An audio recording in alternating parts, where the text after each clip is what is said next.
En juillet 2007, une importante délégation rabbinique entreprit un voyage en Lituanie sur les traces des communautés juives décimées au cours de la Shoah.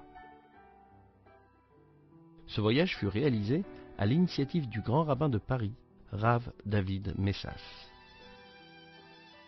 Il s'inscrivait dans le cadre du Centre d'études et de recherche des rabbins de Paris.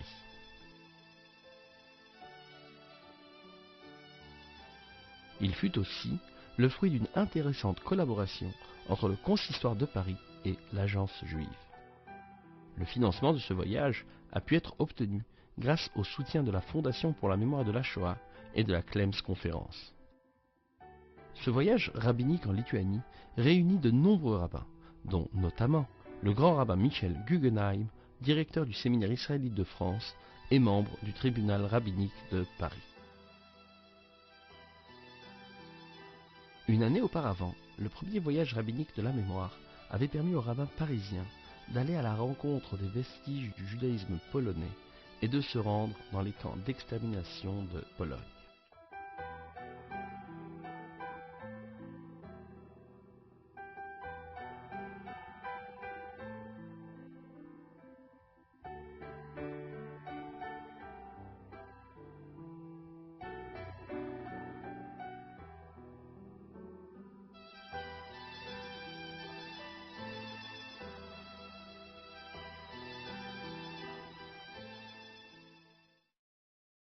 En 3 jours, nous avons pu voir les lieux essentiels de la mémoire des communautés juives de Lituanie. Aujourd'hui, le judaïsme lituanien ne se trouve plus en Lituanie. Cependant, marcher dans les rues de Vilna fut pour nous le moyen de donner une existence à des personnes et à des lieux qui jusqu'alors n'étaient pour nous que de simples connaissances livresques. Marcher dans les rues de Vilna, c'était tenter de ressentir ce que fut l'intensité extraordinaire de la vie juive en cette ville que l'on appelait avant-guerre la Jérusalem de l'Ita.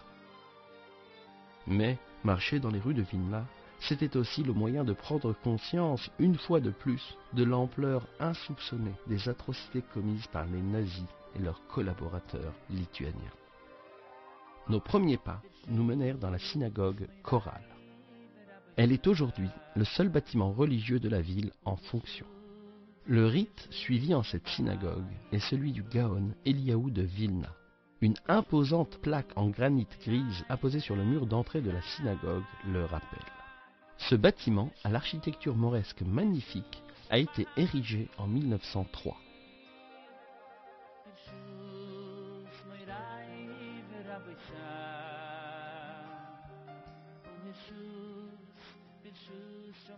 Tout ce qui à Paris représentait notre quotidien prenait en ce jour et en ce lieu une dimension toute particulière. La mise des téphilines, la récitation des psaumes, la sortie et la lecture de la Torah devenaient des événements uniques, puisqu'ils redonnaient une vie spirituelle à un bâtiment dans lequel la plupart du temps ne résonnait que l'écho du silence.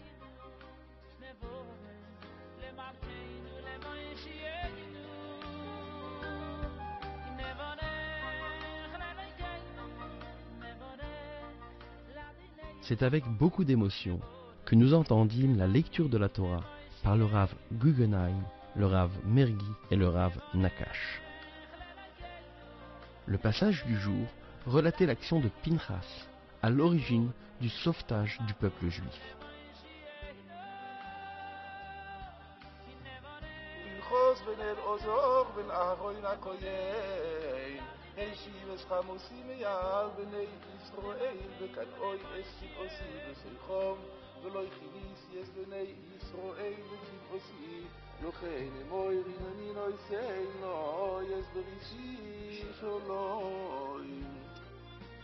אתם גנים והכיתם אותם כי צוררים הם לכם בנכם אשר נקראו לכם על דבר פעור ועל דבר כוס ליבת נשים ינחו אותם המוכה ביום המגפה על דבר פעור. Les maîtres enseignent que le prophète Eliaou et Pinchas ne forment qu'une seule et même personne.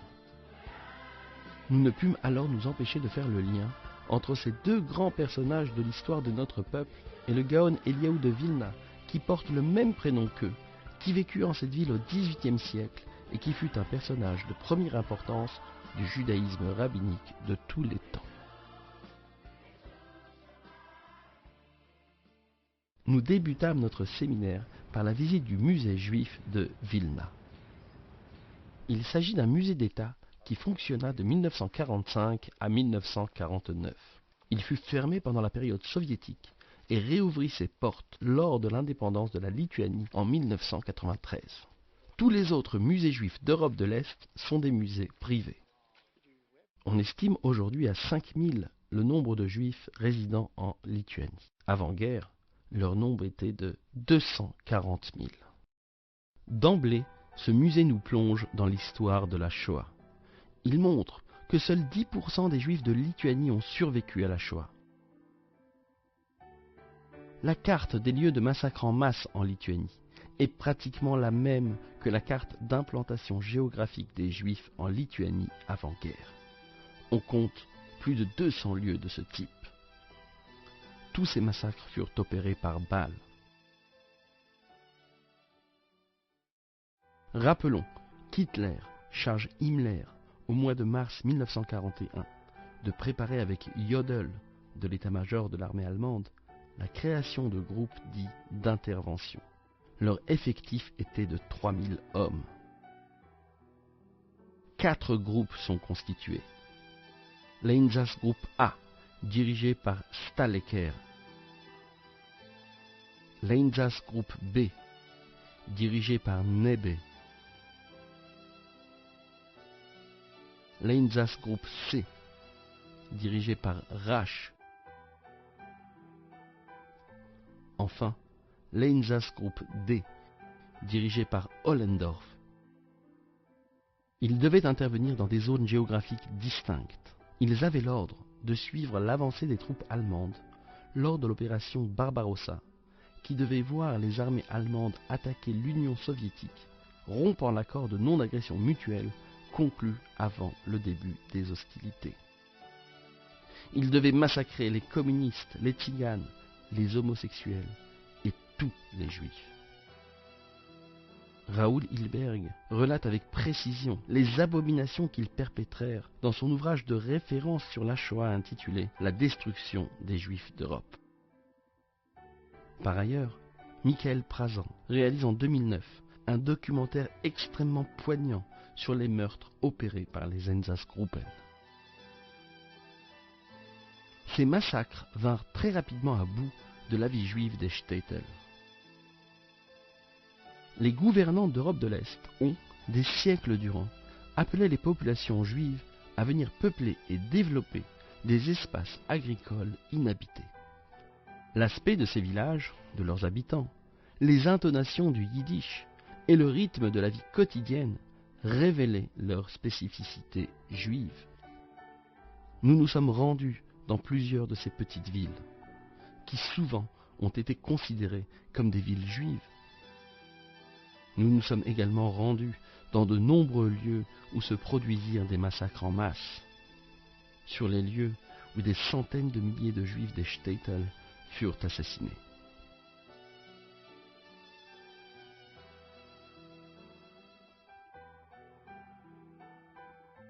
Nous y avons prié pour le repos des âmes de ceux qui succombèrent sous les balles des nazis et de leurs collaborateurs.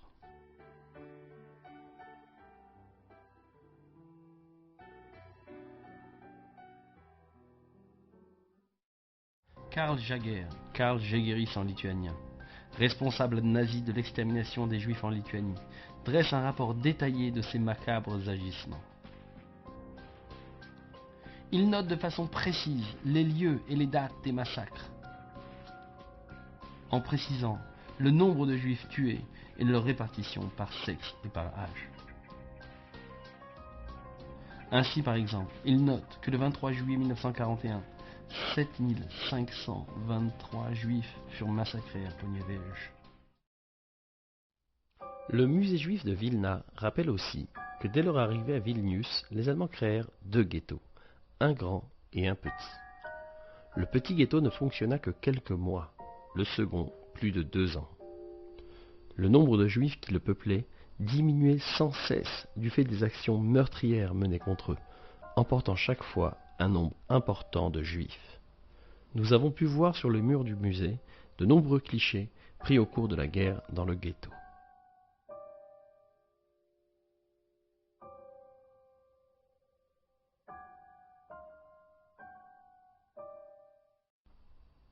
Le massacre des Juifs de Vilna fut réalisé en un lieu de sinistre mémoire, Ponar. Avant-guerre, Ponar était un lieu de villégiature pour les Juifs de Vilna. Ils y passaient leurs vacances. C'était le site qu'affectionnait particulièrement tous leurs mouvements de jeunesse. Mais Ponar était également un lieu où les Lituaniens avaient pendant l'entre-deux-guerres construit des réservoirs à essence pour tanks. D'immenses puits bétonnés profonds d'une vingtaine de mètres virent le jour. Jamais ces installations ne furent achevées du fait de la guerre et de la débâcle des armées lituaniennes. L'esprit malade des assassins allemands vit en Ponar un lieu qui leur permettrait de réaliser leur forfait de la façon la plus aisée. Ce lieu avait un avantage certain à leurs yeux. Se trouvant en pleine forêt, il était à l'abri des regards. Les Allemands constatèrent également que la voie ferrée passait à quelques mètres de distance des puits inachevés, et qu'ils pourraient ainsi transporter facilement les Juifs de Vilna en direction de Ponar, en leur faisant croire qu'ils avaient l'intention de les réinstaller dans cette région pour qu'ils y travaillent dans des camps aménagés à cet effet. Le stratagème fonctionna parfaitement. Les Juifs partirent en train de marchandises, ou même de voyageurs en direction de Ponar, persuadés qu'ils s'y rendaient pour travailler. Ce sont des mitrailleuses qui les attendaient à la descente du train. Les Juifs étaient assassinés, habillés ou dénudés, et leurs corps étaient immédiatement jetés dans les fosses à pétrole désaffectées. On estime à 100 000 le nombre de personnes ainsi massacrées. Plus de 80 000 d'entre elles étaient juives, les autres étaient des communistes, des malades ou des réfractaires au régime nazi.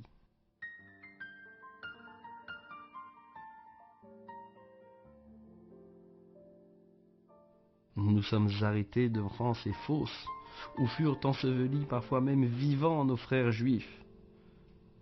Nous avons pleuré et prié. En 1943, après la victoire des Russes à Stalingrad, les Allemands décidèrent de faire exhumer toutes les victimes de Ponar et de les incinérer. Ils voulaient effacer toute trace de leur terrible forfait. 80 Juifs furent sélectionnés pour cette terrible tâche. Ils furent parqués dans l'une des fosses. Ils brûlaient les corps en superposant rangées de bois et rangées de cadavres. Ils furent en activité jusqu'à la fin de la guerre. Lorsque les Russes arrivent à Ponar, ils découvrent des bûchers sur le point d'être enflammés. Les 80 ouvriers de la mort tentèrent de s'évader en creusant avec leurs mains un tunnel d'une trentaine de mètres qui débouchait en dehors du camp. Cependant, les Allemands avaient miné les alentours du camp. Seules 11 personnes survécurent à la guerre. Les mémoriaux érigés par les Soviétiques ne parlent que de la barbarie nazie et de victimes soviétiques. En revanche, les mémoriaux érigés par la Lituanie après l'obtention de son indépendance évoquent la judaïté des victimes et la complicité de ceux qui collaborèrent avec les nazis dans la réalisation de cette abomination. Le président lituanien demanda pardon aux Juifs de Lituanie lors de l'inauguration du nouveau mémorial de Ponar.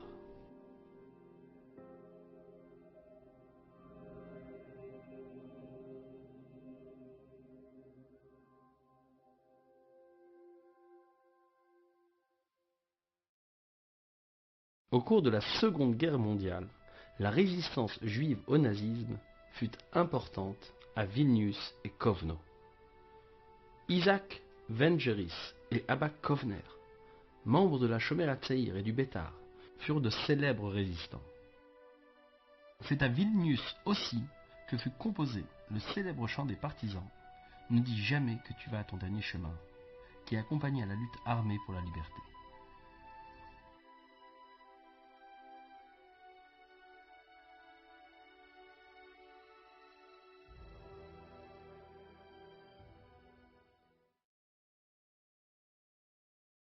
Rappelons que l'implantation des Juifs en Lituanie est ancienne et globalement heureuse. Les Juifs bénéficièrent en 1388 d'un décret du roi de Lituanie, leur octroyant un droit de résidence, de commerce et de création d'institutions religieuses. La Lituanie juive a connu de grandes figures dans des domaines divers. Dans le domaine rabbinique, rappelons la figure centrale de celui que l'on appelle le Gaon de Vilna, 1720-1797, qui a produit une œuvre scripturaire de première importance, et qui fut en son temps la figure de proue du judaïsme lituanien. Citons aussi Rabbi Yitzhak Elchanan Spektor, Rav Chaim Ozer Gorodetsky, Rav Avram Yeshayahu Karelitz, appelé le Chazonish, originaire de Vilna. Ce dernier émigra en Terre Sainte avant la Seconde Guerre mondiale et devint rapidement le maître à penser des yeshivot de Bnei Brak en Israël.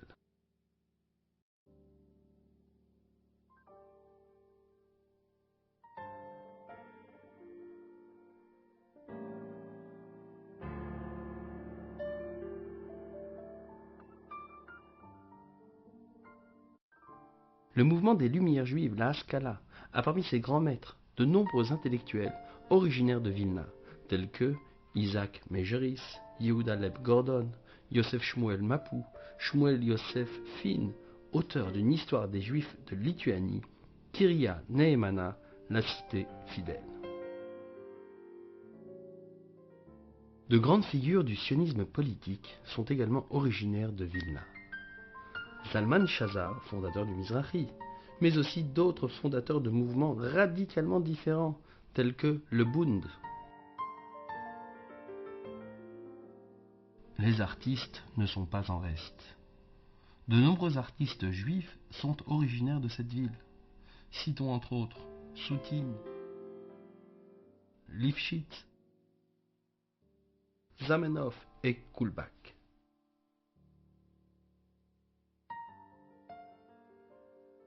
Les Juifs de Vilna constituaient une communauté extrêmement vivante et agissante. Ils avaient une particularité reconnue de tous. Ils plaçaient l'étude, tant juive que générale, au sommet de leurs préoccupations.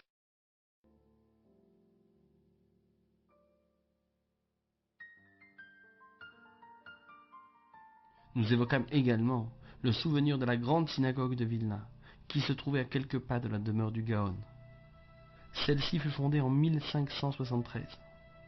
Comme de nombreuses synagogues construites à cette époque, elle fut construite en bois. Elle brûla à plusieurs reprises. En 1633, les Juifs de Vilna décidèrent de construire un édifice en pierre. Ils voulaient que leur synagogue soit plus majestueuse et plus belle que l'église qui se trouvait non loin de là. Ne pouvant construire un bâtiment d'une hauteur supérieure à celle de l'église de la ville, ils décidèrent de creuser dans le sol afin d'obtenir une hauteur sous plafond supérieure à celle du bâtiment religieux qu'ils voulaient surpasser. La synagogue avait des mesures gigantesques. Elle pouvait accueillir près de 4000 places assises. Elle fut partiellement détruite du fait de bombardements au cours de la Seconde Guerre mondiale. Elle sera complètement rasée par les soviétiques, qui décidèrent d'aménager un boulevard sur le lieu où elle se tenait majestueusement.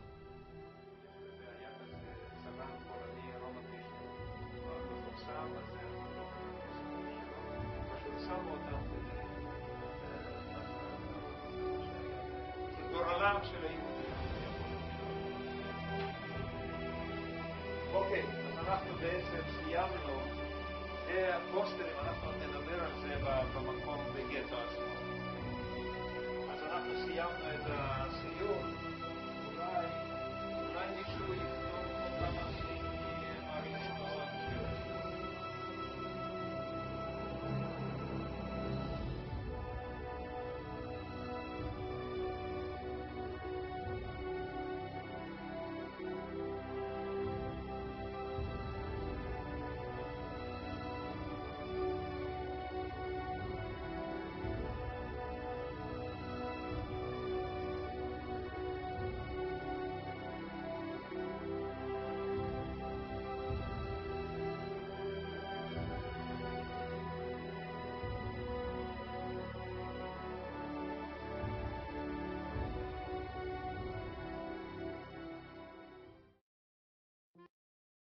Après avoir visité le musée juif de Vilna, nous nous sommes rendus dans le nouveau cimetière de Saltonishkiou, le troisième cimetière juif de la ville. Celui-ci fut fondé en 1939. Son ouverture était due au fait que les anciens cimetières de la ville, le premier à Schnipichok, fondé en 1487, puis le second, celui de la rue Zarecha, fondé en 1831, ne pouvaient plus accueillir de nouvelles tombes. En 1951, les soviétiques rasèrent le cimetière le plus ancien. Ils désiraient ériger un ensemble immobilier et un complexe sportif pour les habitants de Vilna. Nous allâmes nous recueillir sur la stèle érigée sur cette place à la mémoire de ce cimetière. Do seinen Gewein beerdigt. Ici ont été enterrés Gdolei Yisrael. Voilà, je ne traduis pas. Zwischen sie, der Wilner Goen, Eliyahu Bar Shlomo Kremer. Donc c'est voilà, der Gerzedek, voilà, Graf Valentin Potocki. Kremer, c'est en yiddish, ça veut dire un commerçant, en fait un mercier. Mais Akrom en yiddish, c'est un magasin. C'est quoi, le grand, il était mercier? Non, mais c'est le nom de la famille. Ah bon, là, סבא רבא שלו היה חנווני, היה לו חנות.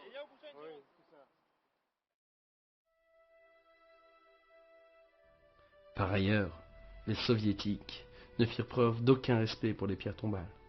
Ils les utilisèrent comme matériaux de construction, et plus particulièrement pour en faire des marches d'escalier. Un philanthrope en a récupéré plusieurs et les a réunis en un monument très émouvant.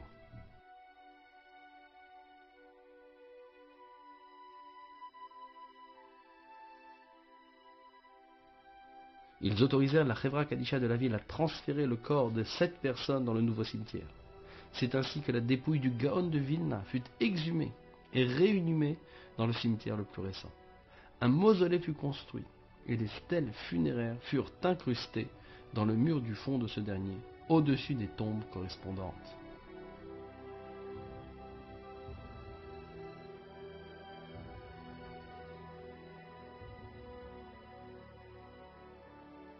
Nous nous recueillîmes dans ce cimetière auprès des tombes des grands noms de la littérature rabbinique réinhumés dans le nouveau cimetière.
Puis, nous nous recueillîmes sur la tombe de Raphaël Ozer Grodzinski, 1863-1940.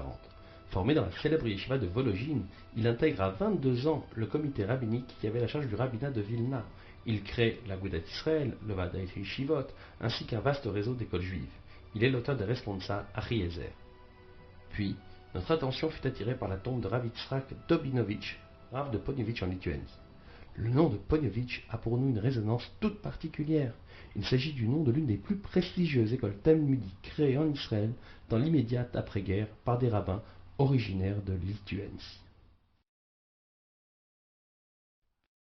Nous nous arrêtâmes un instant devant l'immeuble où se trouvait la plus renommée des imprimeries juives au monde à la fin du XIXe siècle. Il s'agit de l'imprimerie de la veuve et des frères Rome à Vilna. L'édition Rome du Talmud de Babylone des années 1889 fut une référence dans l'imprimerie hébraïque. Cette édition devint un modèle pour toutes celles qui suivirent. Il s'agit de ce qu'on appelle couramment aujourd'hui le Chasse Vilna. Puis, nous marchâmes à travers les rues de la Vilna juive. Nous nous arrêtâmes devant la maison qui abrita la demeure du Gaon de Vilna. Une plaque a été apposée sur un mur extérieur de la maison. la Lituanie moderne voit dans le Gaon de Vilna un personnage important de sa propre histoire. Elle a érigé sur la place en face de la maison du Gaon un monument rappelant sa mémoire.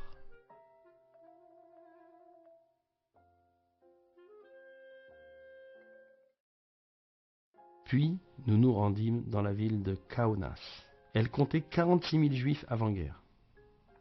Jusqu'en 1919, les juifs n'ont pas le droit de vivre dans la ville elle-même. Ils sont contraints d'habiter une banlieue de la ville, Williampol Slobodka. À partir de 1919, les juifs aisés s'installent dans le centre-ville, les pauvres restant dans ce que l'on appellera plus tard simplement Slobodka. En août 1941, les Allemands créent un ghetto à Slobodka. Ils y parquent tous les juifs de Kaunas et des alentours. On comptera rapidement dans ce ghetto plus de 30 000 juifs. De nombreux massacres successifs réduiront rapidement le nombre des résidents du ghetto. Ceux-ci toucheront d'abord les élèves de la célèbre yeshiva de Slobodka. Cette yeshiva fut fondée en 1865. Elle ne comptait à ses débuts que quelques élèves. À son apogée, 300 élèves y étudient régulièrement. À cette époque, elle est dirigée par Rav Tzvi Finkel, lui-même élève de Rabbi Israël Salanter, et prend le nom de Knesset Israël au nom du Rav Israël Salanter. La yeshiva était en bois. Il n'en reste rien aujourd'hui. Elle a été complètement détruite pendant la guerre.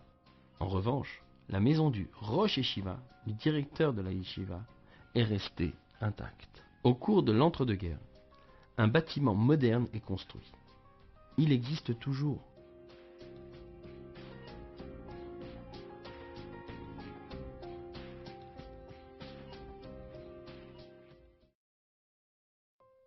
Vers la fin du mois d'octobre 1941, les Allemands réunissent la totalité des Juifs sur ce que l'on appelait alors la place des démocrates. Il fait très froid. C'est le premier jour de neige de l'année. Les Juifs se tiennent debout, depuis l'aurore jusqu'à la tombée de la nuit. À la fin de cette journée, alors qu'ils sont tous exténués, l'Allemand Helmut Reka, de sinistre mémoire, procède à une macabre sélection. Avec sa cravache, il indique aux 30 000 personnes qui se présentent devant lui une à une si elles doivent aller à sa droite ou à sa gauche. Les unes étaient condamnées à mourir le jour même. Les autres étaient en sursis jusqu'à la prochaine sélection. 9 090 juifs furent sélectionnés. Pour la plupart des personnes âgées, des femmes et des enfants. On compta 4 273 enfants.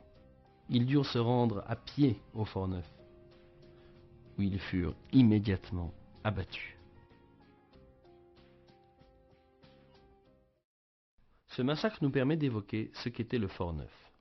En 1877, les Russes construisent autour de Kaunas un ensemble de blocos reliés entre eux par un réseau de tunnels souterrains.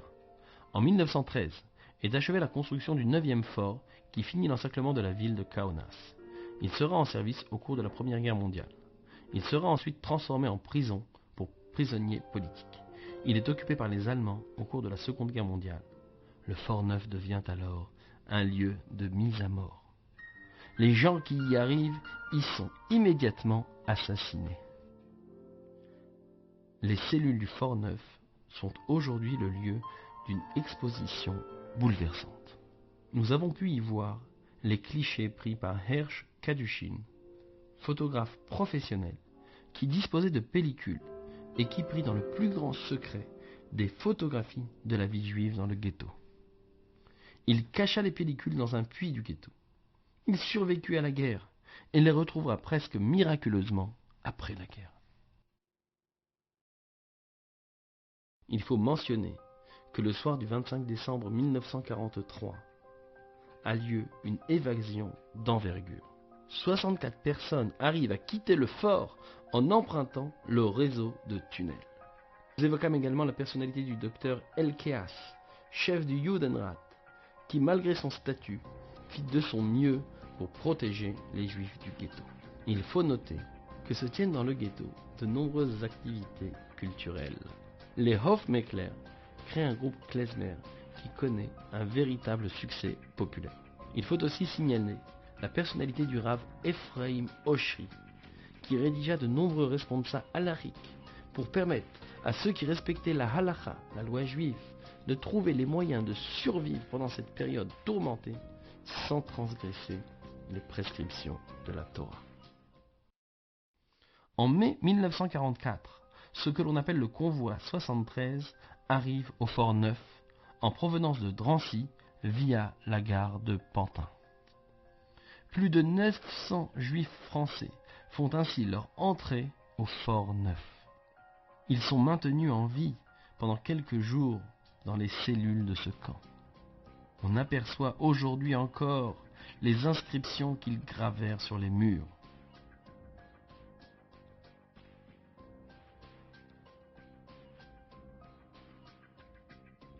En sortant du Fort Neuf, nous allâmes nous recueillir auprès des très beaux bas-reliefs scellés dans le mur d'enceinte du camp, offerts par Regina Resnil-Blatt et Serge Klarsfeld, rappelant le calvaire des personnes assassinées en ce terrible lieu.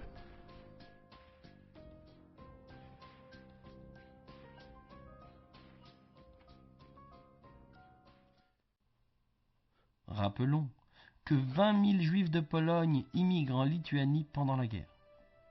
Parmi eux, il y a de nombreux élèves de la célèbre yeshiva de Mir.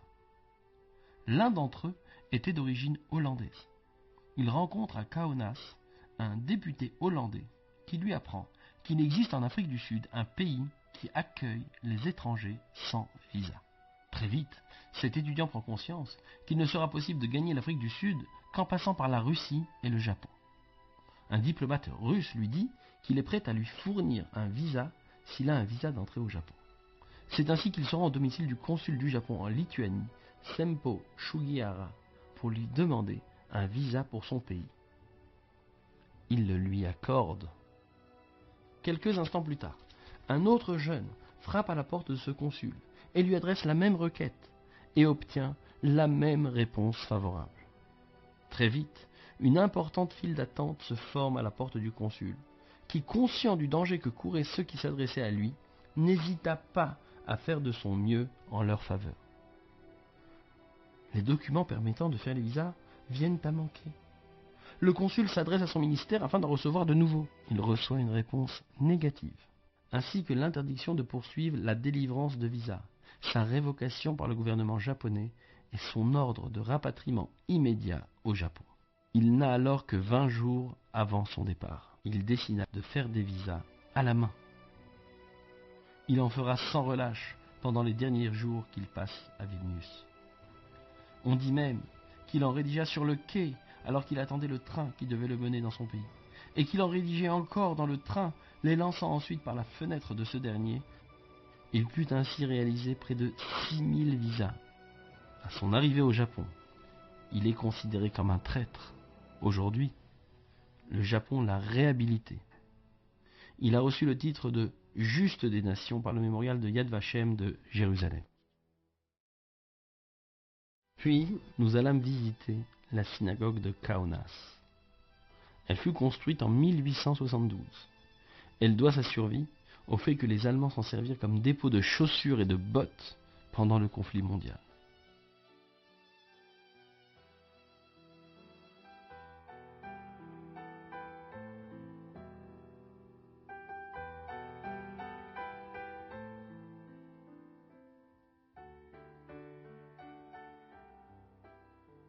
Ce très bref voyage laisse en nous des marques éternelles. Il nous a permis de prendre conscience une nouvelle fois des atrocités auxquelles les nazis se livrèrent. Ce voyage est une invitation à la réflexion, une porte ouverte à une recherche qui doit être poursuivie. Il laisse en nous des marques éternelles.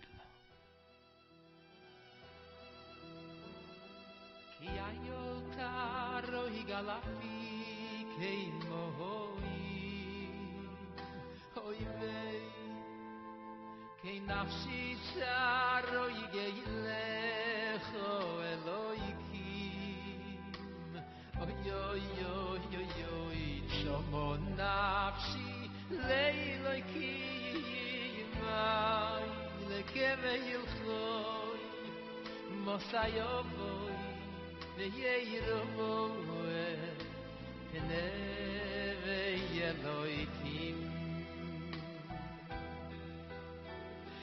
Ki ayol taro yigalafi kei